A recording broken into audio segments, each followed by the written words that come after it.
मैं आपको एक कंडीशन देना चाहता हूँ। ज़रा सोचिए, अगर एक रेस हो रही है जिसमें एक आदमी के पैर में कुछ नहीं है और दूसरा एक आदमी है जिसके पैर में स्पाइक्स है, उसके बाद अच्छे लेदर है के कपड़े हैं और दोनों रेस में दौड़ रहे हैं, तो कौन जीतेगा? ऑब्वियस है, जिसके पास स्पाइक्स है, अच्छा इंफ्रास्ट्रक्चर है, वो जीतेगा ना।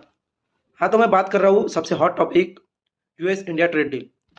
तो जिसका गला फाड़ फाड़ कर स्वागत किया जा रहा है हमारी सरकार के द्वारा।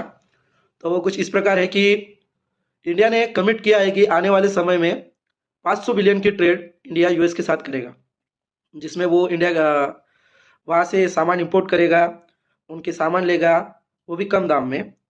और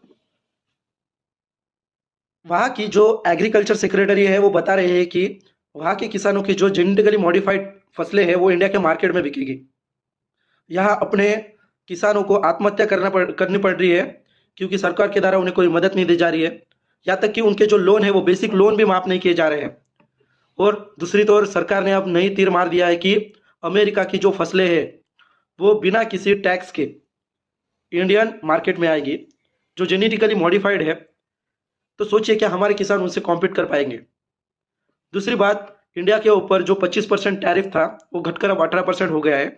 किस बात की हम खुशी मनाएं कि हम 18% टैक्स हमारे एक्सपोर्ट ड्यूटी पर दे रहे हैं। और जो अमेरिका से सामान हमारे देश में इंपोर्ट होगा उसमें हम 0% टैक्स लेने वाले हैं। इससे पहले हम 15% टैक्स अमेरिकन सामान पर लेते थे।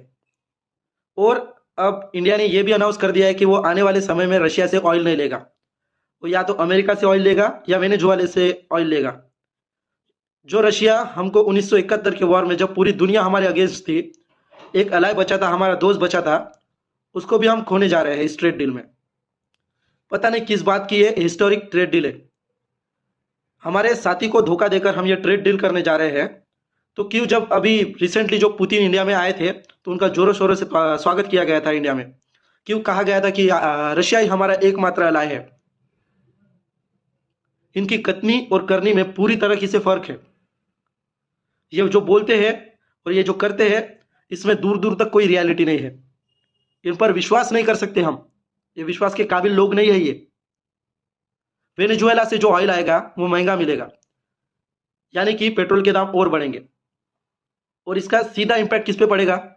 जो मिडिल क्लास गरीब लोग हैं, जिनकी रोजमर्रा की जिंदगी है, उन पे, ना कि उन बिलीनियर्स पे जो इनको पैसा दे रहे हैं और बिजनेस ले रहे हैं। दूसरी गवर्नमेंट सोचती है, दूसरे देशों की गवर्नमेंट सोचती है कि कैसे उसके देश के पीपल अच्छी लाइफ जिएंगे,